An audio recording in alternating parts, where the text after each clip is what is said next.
नमस्कार, मी पूजा. स्वागत आहे माझ्या अजून एका नवीन व्हिडिओमध्ये. तर आजच्या या व्हिडिओत तुम्हाला मी फिटिंगची टिप्स सरळ यावी यासाठी काही टिप्स आणि ट्रिक्स सांगणार आहे. तरी व्हिडिओ नक्की शेवटपर्यंत बघा. तर मी ते दोन्ही सगळे पार्ट जोडून घेतलेले आहेत. समोरील भाग आणि पाठीमागील भाग जॉईंट करून बघत आहे कमी जास्त आहे का ते. जास्त असेल तर कपडा कट करून घ्यायचा. आता पाठीमागील भाग उलट्या साईडने आणि समोरील भाग सरळ बाजूने ठेवून शिलाई देत आहे शोल्डरचं. तर दुमडल्यानंतर आपल्याला फिनिशिंग यावे यासाठी मी अशाच पद्धतीने सगळ्या ब्लाऊजचे शोल्डर जोडत असते. 5 इंचावरती मी आता शिलाई देत आहे उलट्या साईडनी, बघू शकता.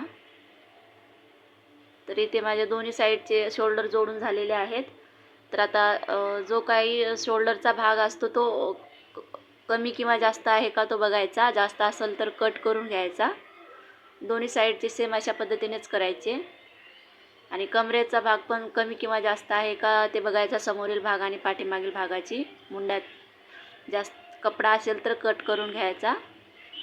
तर अशा पद्धतीने दोन्ही साईडचे चेक करून घ्यायचे, व्यवस्थित आहेत का नाहीत ते बघायचे. तर आता मी बाही जोडून घेत आहे. तर बाही पण बघत आहे मुंडा सेम आहे का नाही ते. तर आता समोरील भागाची आकार देत आहे. तर मी सगळ्या ब्लाऊजच्या अशाच पद्धतीने ब्लाऊज जोडतानाच समोरील भागाचे आकार देऊन जोडून घेत असते. कन्फ्यूज व्हायला नको की आपल्याला ते समोरील भाग कोणता आहे आणि पाठीमागील भाग कोणता आहे यासाठी.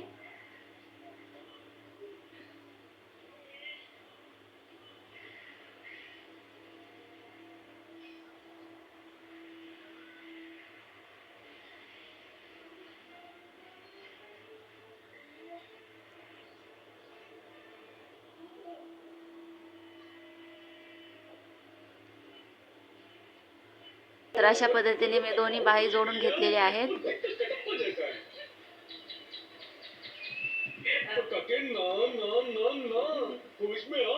आता दुमड शिलाई देण्यासाठी मी पाठीमागील पार्ट आणि समोरील पार्ट एकमेकावरती ठेवून शिलाई देत आहे. बघायचं, चेक करायचा व्यवस्थित येतो की नाही ते.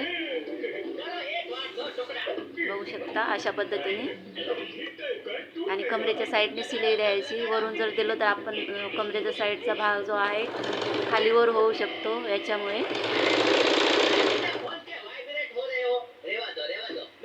आणि मुंड्यातले जॉईंट एकमेकावरती ठेवूनच शिलाई द्यायची आहे, खाली किंवा वर होऊ द्यायचा नाही.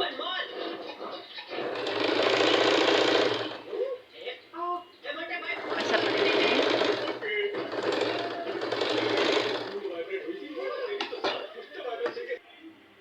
तर बघू शकता शिलाई व्यवस्थित आली की नाही ते. मुंडा एकमेकावरतीच आलेला आहे, खाली किंवा वर